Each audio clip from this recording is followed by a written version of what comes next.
They have no headquarters, no website, no hotline, no official record of their existence. And yet, for over 2.5 centuries, their name has been whispered in the corridors of power, scratched into the boards of the obsessed, and hidden in plain sight on the currency sitting in your pocket right now. Pull out a dollar bill. Look at the back. You see that pyramid. You see that eye floating above it, watching. You've seen it 1,000 times and never thought twice about it. After tonight, you will never look at it the same way again. One name, one symbol, 1,000 unanswered questions. The Illuminati. Before we go back to 1776, before we step into a candlelit room in Bavaria, where one man's obsession would birth the most feared organization in human history, let's talk about right now. Right now, as you watch this video, decisions are being made that will shape your life.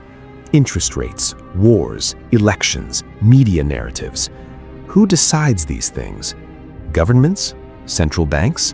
Or something older, something hidden, something that was supposed to have been destroyed over 2 centuries ago, but left a fingerprint on everything that came after? The Illuminati in its original form was not a fantasy. It was not a film plot. It was a real organization, founded, documented, and eventually hunted by the most powerful rulers in Europe. What makes it truly terrifying is not what we know about it, it is what we do not know. And tonight, we go there. We peel back every layer. We follow the evidence where it leads, even when it leads somewhere deeply uncomfortable. So lock in. Turn off the lights if you want the full experience, because this story does not have a clean ending. It does not wrap up neatly. It leaves you with a question that will sit in the back of your mind long after this video ends. And that question is this: if you were running a secret society powerful enough to reshape civilization, would you want anyone to know it still existed? Keep that question close. We are going to come back to it. But first, we go to the beginning. We go to Bavaria. We go to the year 1776, and we meet the man who started all of this, a man who believed that the world was broken, that the church and the monarchy had enslaved the human mind, and that the only way to fix it was to build a shadow government powerful enough to bring the entire existing order crashing down. His name was Adam Weishaupt, and the world has never fully recovered from his ideas. May the 1st, 1776. While the American colonies are on the edge of revolution, while Thomas Jefferson is drafting the words that will define a new nation, something else is being born 5,000 miles away in the German city of Ingolstadt. A professor of canon law at the University of Ingolstadt gathers 4 men in secret. They meet quietly, away from the eyes of the church that controls the university, away from the ears of the Bavarian court that controls everything else. Together, these 5 men form what Weishaupt calls the Order of the Perfectibilists, a name that will soon be replaced by something far more powerful, far more resonant, far more dangerous: the Illuminati, the Enlightened Ones. Now, you have to understand who Adam Weishaupt was to understand why this moment mattered.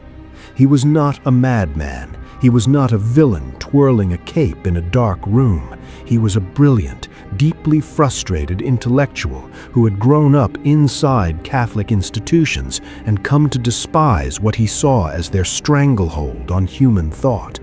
He believed the Enlightenment, the great European movement of reason and science and individual liberty, was being strangled in its crib by the church and the aristocracy. He believed that the only way to liberate humanity was to place power in the hands of the enlightened, meaning people educated in reason and science and humanist principles, and to do it covertly because the existing powers would never allow it to happen openly.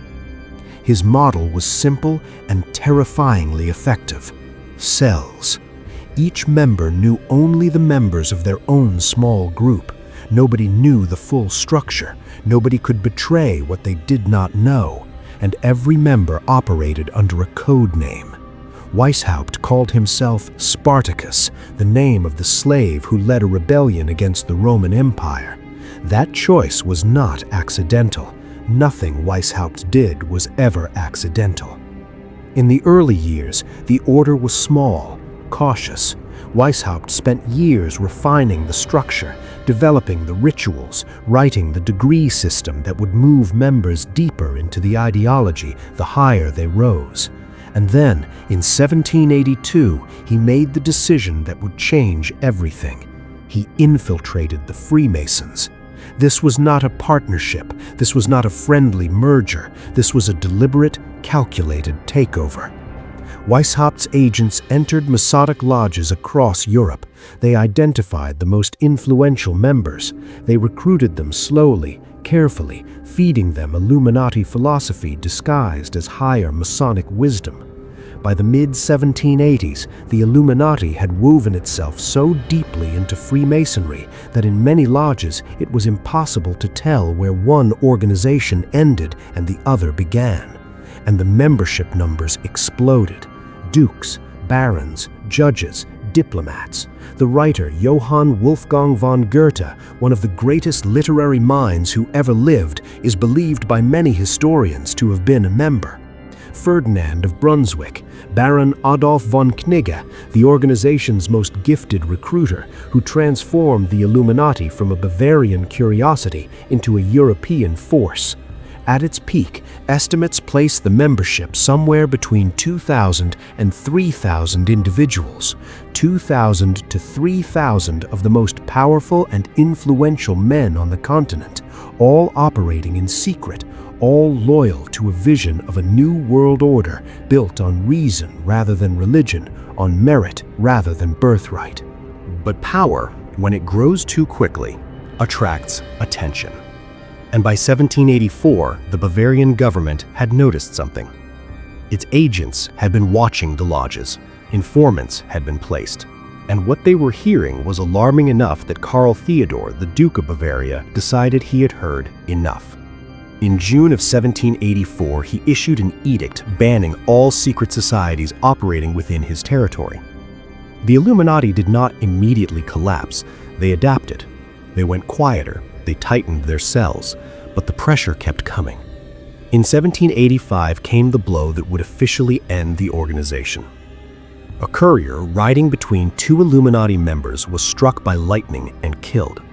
On his body, authorities found documents, papers detailing the structure, the membership, the philosophy, and most damningly, the ambitions of the Illuminati. What the Bavarian government read in those documents shook them to their core.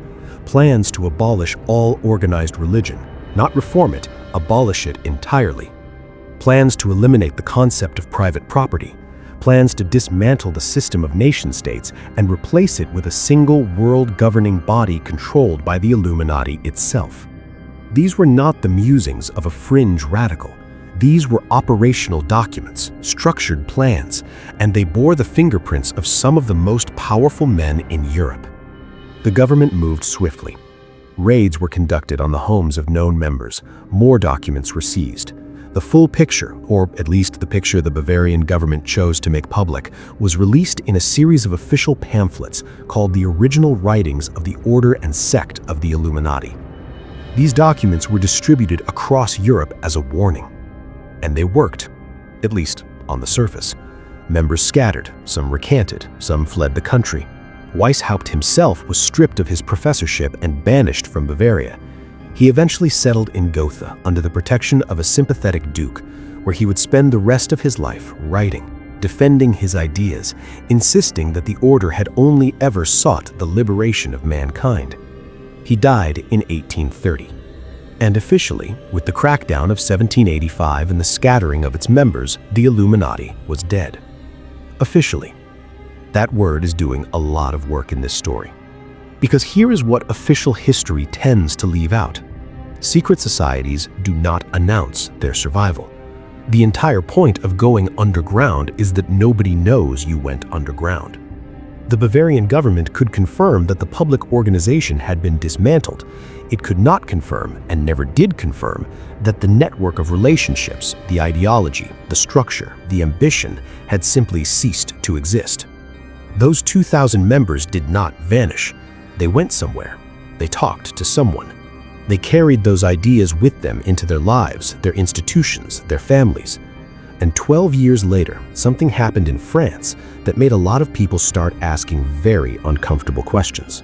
12 years after the Illuminati was officially destroyed, a Scottish scientist and mathematician named John Robison publishes a book that will ignite a firestorm across the Western world. The book is called Proofs of a Conspiracy, and its central argument is simple and staggering. The Illuminati did not die. It went underground, deeper than the Bavarian government could see, and it was directly responsible for the French Revolution. Think about what the French Revolution actually was for a moment. It was not just a political uprising. It was the complete and violent dismantling of the French monarchy and the Catholic Church.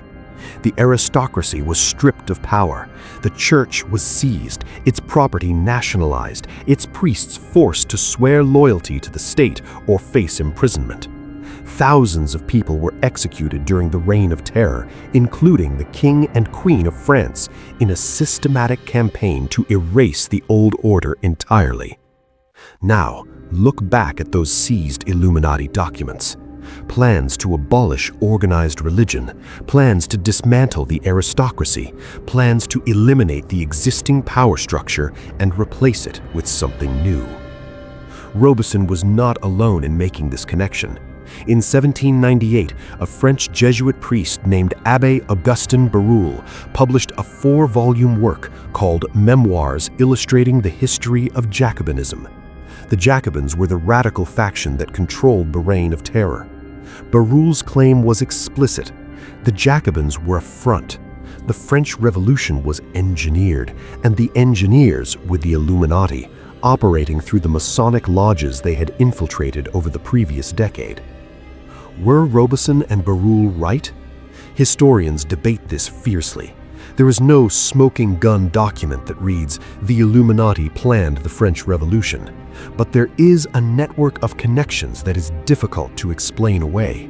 Illuminati members in French lodges, Illuminati philosophy spreading through the intellectual circles that fed the revolutionary movement, the ideological fingerprints of Weishaupt's writings visible in the documents of the revolutionaries themselves. And then there is the dollar bill. In 1782, the Great Seal of the United States was finalized. On its reverse, a design that would sit largely unseen for over a century and a half. An unfinished pyramid of 13 levels. Above it, separated from the pyramid, a single eye inside a triangle radiating light. Annuit Coptis, he has favored our undertakings. Novus Ordo Seclorum, New Order of the Ages. These were common symbols of the Enlightenment era. Many historians make that argument, and they are not wrong. But in 1935, Franklin D. Roosevelt ordered this design placed on the $1 bill. Roosevelt's closest advisor at the time was Henry Wallace, a man with documented interests in mysticism and esoteric philosophy. The decision to put that symbol, that eye, that pyramid, that phrase, New Order of the Ages, in the pocket of every American was a choice. Someone made that choice, and nobody has ever fully explained why. There are 3 ways to understand what happened to the Illuminati. 3 frameworks, and I'm going to give you all 3, because the one you find most convincing will tell you something about how you see the world. The first theory is the one most people know. They never left. After 1785, the Illuminati did not dissolve. It evolved. It rebranded. It integrated so deeply into Freemasonry, into banking dynasties, into the foundations and think tanks and international councils that shape global policy, that it became invisible, not because it disappeared, but because it became the furniture. Evidence cited for this theory includes real organizations with real power that operate largely outside public scrutiny. The Council on Foreign Relations, founded in 1921. The Bilderberg Group, founded in 1954, which brings together heads of state, central bankers, media executives, and technology leaders every year in private with no press access and no official record of what is discussed. The Trilateral Commission, founded in 1973 by David Rockefeller, designed to foster cooperation between North America, Europe, and Japan at the highest levels of power. Are these organizations the Illuminati? No one is claiming that directly, but they share the structure: small elite membership, private meetings, global ambitions, and an almost complete lack of public accountability. The second theory is more philosophical and in some ways more disturbing. The idea was the virus. The Illuminati succeeded not by surviving as an organization, but by successfully injecting its ideology into the bloodstream of Western civilization. Separation of church and state, that is Illuminati doctrine. Universal secular education, that is Illuminati doctrine. The dismantling of hereditary monarchy, the rise of meritocracy, the separation of government from religious authority, these are all positions that Weishaupt wrote about in explicit detail in the 1780s, and they are now simply called modernity. Weishaupt's ideas won. The organization did not need to survive. The virus had already spread. And the third theory is the darkest one, the one that keeps me up at night, if I am being honest with you. The monster we created. What if the most powerful thing about the Illuminati is not the organization, but the idea of the organization? Every time a government wants to suppress legitimate dissent, point to the conspiracy. Every time a financial crisis strikes and people start asking real questions about real systems of power, redirect that energy toward shadow phantoms and secret cabals. The conspiracy theory becomes a tool of control, a way to make sure that people with genuine grievances spend their energy chasing shadows instead of confronting the actual systems that govern their lives. Who benefits most from the Illuminati myth? Maybe not the conspirators. Maybe the people who want you looking in the wrong direction. Adam Weishaupt wrote these words late in his life, and they are the words I want to leave you with tonight. Of all the means I know to lead men, the most effectual is a concealed mystery. A concealed mystery. Not armies, not gold, not laws. A mystery. The thing you cannot prove, cannot disprove, and cannot stop thinking about. The Illuminati may be real. It may be dead. It may have become something so large and so normalized that we simply call it the world. But here's the question.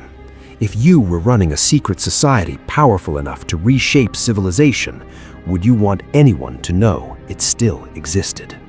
Think about that and subscribe, because next time we go inside. Let us talk about Yale University. 1832. A secret society is founded on the campus of one of the most prestigious universities in the United States. It has no public mission statement. It has no official membership list. Its initiation rituals are so closely guarded that members have reportedly destroyed personal letters and diaries rather than risk their contents being discovered. Its members call themselves Bonesmen. And over the next 2 centuries, those Bonesmen will go on to occupy positions of power so consistently, so disproportionately, that it becomes statistically impossible to dismiss as coincidence. Skull and bones. Take a moment and actually look at this list. George Herbert Walker Bush, the 41st President of the United States and former Director of the Central Intelligence Agency. His son, George Walker Bush, the 43rd President of the United States, who launched 2 of the longest wars in American history. John Kerry, United States Senator, presidential candidate, and Secretary of State. William Howard Taft, the 27th President and later Chief Justice of the Supreme Court. McGeorge Bundy, National Security Advisor during the Kennedy and Johnson administrations, one of the key architects of American involvement in Vietnam. These are not peripheral figures. These are people who shaped the course of history. And they all passed through the same initiation. They all swore the same oaths. They all carried the same secrets out of that building on the Yale campus called the Tomb. Now, here is where it connects back to everything we have been talking about. Skull and Bones was founded in 1832, just 2 years after Adam Weishaupt died. It was founded by William Huntington Russell, who had spent time studying in Germany, specifically in the intellectual circles of German secret societies that had absorbed the remnants of Illuminati philosophy after the 1785 crackdown.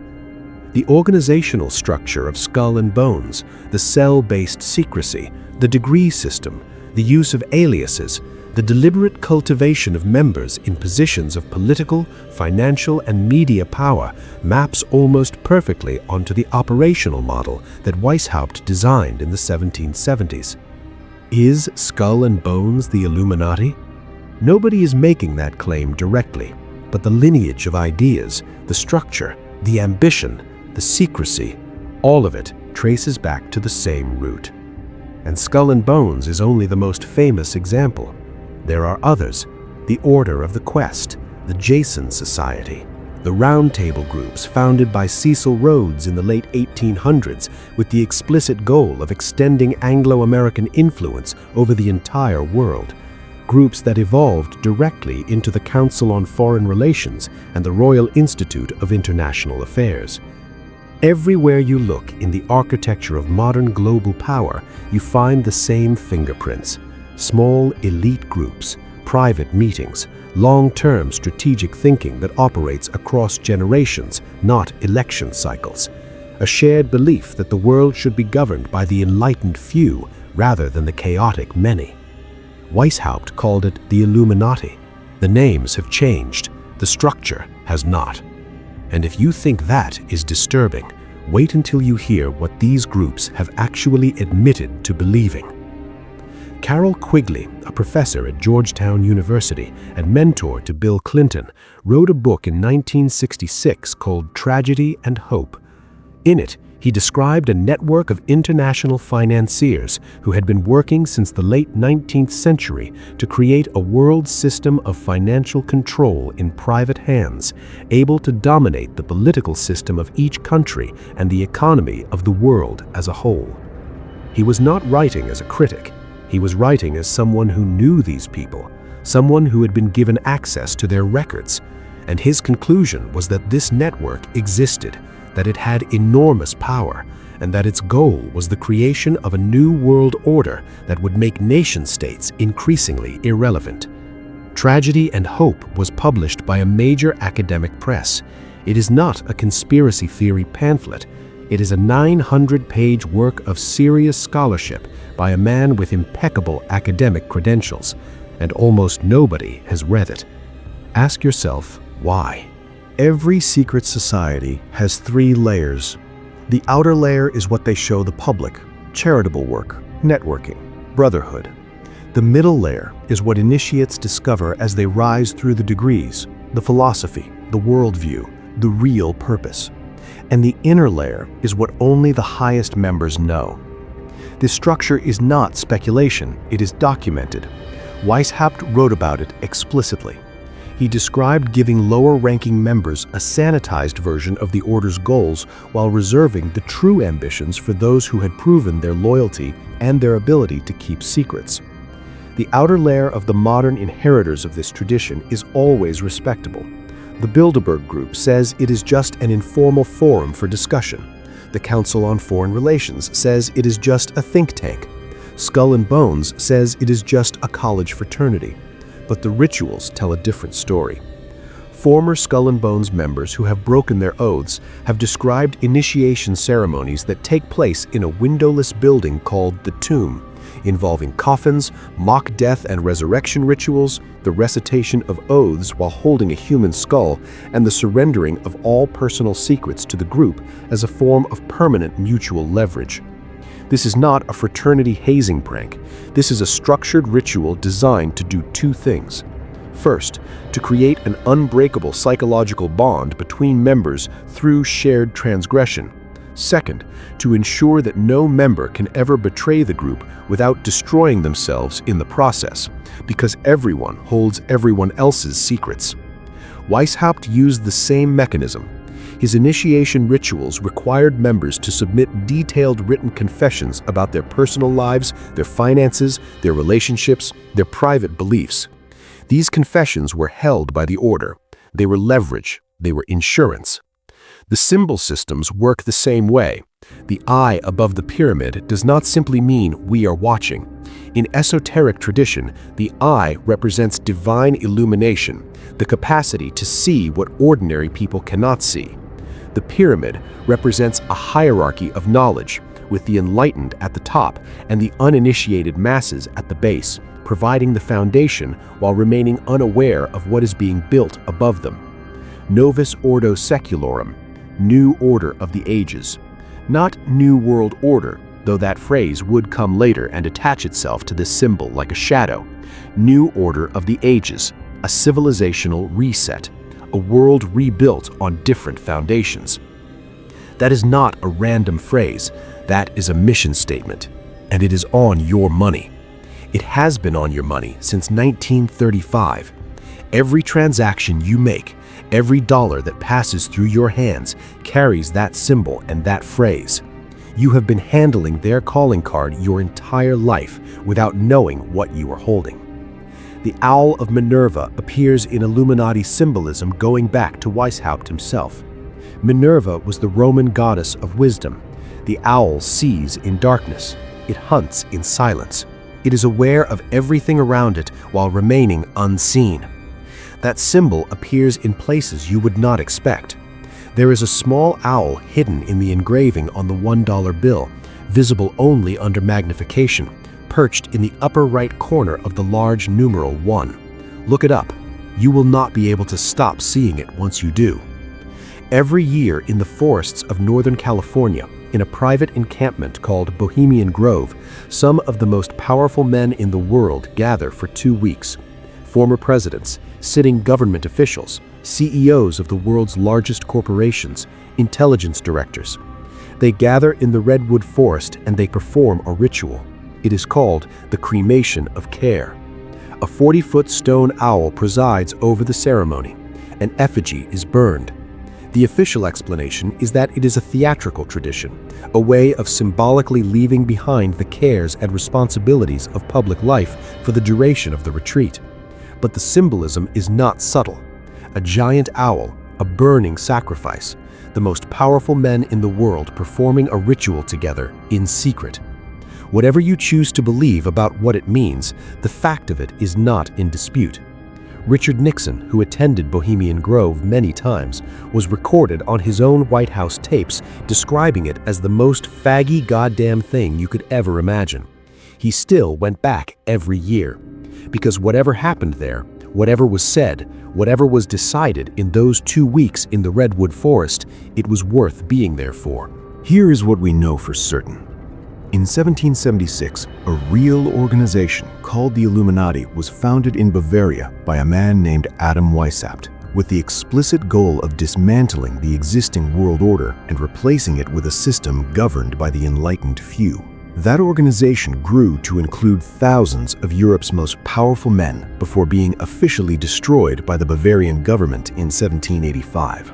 12 years later, the French Revolution dismantled the French monarchy and the Catholic Church in ways that mapped almost perfectly onto the Illuminati's stated goals. In 1797 and 1798, serious, credentialed scholars published documented arguments that the revolution was engineered. In the centuries that followed, a series of elite private organizations emerged with structures, philosophies, and ambitions that traced back to the same intellectual tradition. Those organizations include real groups with real members who have real power over the global economy, foreign policy, media, and technology. None of this is conspiracy theory.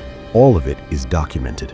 What is not documented, what cannot be proven or disproven, is whether there is a continuous thread of intentional coordination connecting Weishaupt's original order to the power structures of today. And that is precisely the point. Secret societies are not designed to leave evidence of continuity. They are designed to leave the opposite. They are designed to ensure that each new generation looks at the institutions around them and sees unconnected coincidences rather than a coherent pattern. They are designed to make the very act of connecting the dots look like madness. Consider what you have learned tonight. A real secret society with real power was founded with the explicit goal of creating a new world order. It was officially destroyed, its members scattered into the institutions of European power. In the decades that followed, the world changed in ways that aligned with its goals. New elite secret societies emerged with the same structure and philosophy. The symbols of that original order ended up on the currency of the most powerful nation in human history. Powerful men gather annually in secret forests to perform rituals in front of giant stone owls. Credentialed mainstream historians have documented the existence of private networks of financial and political power operating above the level of national governments. And the people who point to all of this and ask questions are called conspiracy theorists. That label, conspiracy theorist, was itself a term that gained wide cultural currency in the 1960s, largely through its promotion by mainstream media and government agencies in the aftermath of the Kennedy assassination, as documented research has since shown. The label is a weapon. It is designed to make the cost of asking certain questions too high, to make the socially safe choice to look away rather than look closer. Adam Weishaupt wrote that the most effective means of controlling men is a concealed mystery. But there is a second layer to that insight that most people miss. The mystery does not have to be concealed by hiding it. It can be concealed by making it so visible that everyone assumes it must be meaningless. The eye on the pyramid is not hidden. The Bohemian Grove ritual is not hidden. The membership of the CFR and the Bilderberg Group is not hidden. It is all sitting there in plain sight. And that is exactly the point. Because in a world that has been trained to believe that real conspiracies are always dark and secret and hidden, the most effective concealment is to put everything in the open and let the culture do the work of dismissal for you. I am not telling you what to believe. I am not telling you that a shadowy council of robed figures is sitting in a candlelit room deciding the fate of the world. I am telling you that the documented history of elite secret societies, their goals, their structures, their influence, and their survival across centuries is stranger and more disturbing than any fiction we could write about them. I am telling you that the questions are real, even when the answers are uncertain. And I am telling you that the impulse to stop asking questions, to accept the official story, to call the pattern recognition instinct madness, is itself something worth examining. Because somebody benefits from your silence. Somebody benefits from your certainty that none of this is real, and that somebody has been benefiting from it for a very long time. The Illuminati may be dead. The idea is not. The structure is not. The ambition is not. And the next time you hold a dollar bill, look at that eye. Look at that unfinished pyramid. Read those words, New Order of the Ages, and ask yourself honestly whether that sounds like a mission that was ever intended to be abandoned. Subscribe. Share this with someone who is ready to start asking real questions, and stay close, because we are only just getting started.